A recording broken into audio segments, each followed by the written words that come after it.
Thank you, Mr. Chairman. I apologize for the voice thing.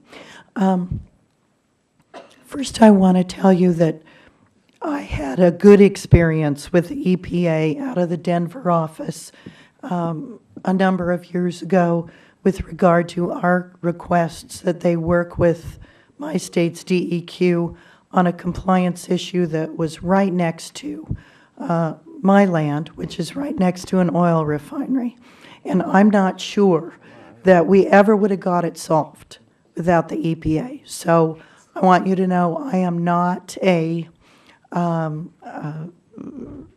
person who's anti-EPA. I saw it work in our instance, and a cleanup occurred that I really don't believe ever would have happened but for the EPA. So please don't view me as a detractor.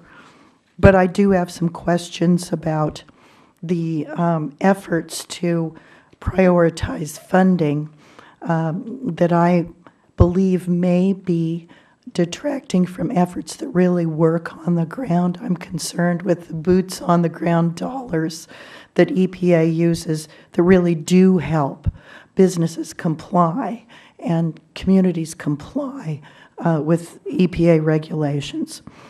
This first question is about rural water systems. Does your FY12 budget set aside money to assist small rural water systems remain in compliance? Only in the funding, within the funding for the revolving funds is money for rural systems, and of course that's additive to money from USDA, who spends an awful lot of rural development money as well.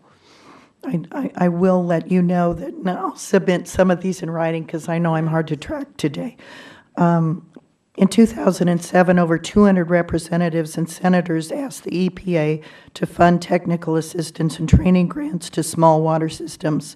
And I believe that EPA has chosen, under your leadership, to go a different route. So I'm going to write to you and work with you to encourage you to revisit what seems to be working well in my state of Wyoming with regard to training grants for small water systems, because these small communities just don't have the expertise. You were in Pennsylvania, correct?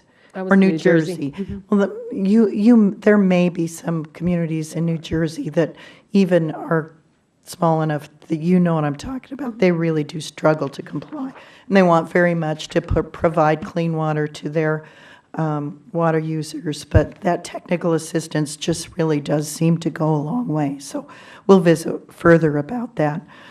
Another question I have is about MACT. Has EPA conducted or asked for an impact analysis of the proposed utility MACT rule on electric reliability jobs, consumer and business electrical prices? Thank you. Yes, the MACT, the tax rule for utilities is what you're asking for, and that the air tax rule is not out, but it will include benefits analysis. It will include in its proposal a jobs analysis as well, but that is not yet out for public comment. And do you anticipate, do you know when that's coming? It is required by a court order for, I believe, March 16th, ma'am. Okay. And you anticipate being able to make that deadline? Yes, yes. Did your agency consult with the SBA on the proposed rule? Yes, we did a brief consultation as required by law. And did they comment, and could you provide those comments, or should I follow up with you? We will provide them, absolutely. That'd be great. I'd be most interested. I have some other questions, Mr. Chairman, but my voice just isn't cooperating, so I'll submit them in writing, and I do want to thank you very much, Mrs. Jackson and Mrs. Bennett, for being here today. Thank you. Gladly, and if you wouldn't mind, I do want to compliment. I visited your state 2 years ago or last year, and your drinking water program is wonderful. Water is obviously quite a commodity there, so thank you, and feel better. Well, thank you very much. I served on the Board of Land Commissioners and the State Loan and Investment Board, which administered the SRF, the State Revolving Fund for Safe Drinking Water, and the Clean Water Act. And Mr. Chairman, I can tell you those programs in my state are hugely helpful at making safe drinking water available around the state of Wyoming. So it's a great program. Thank you very much.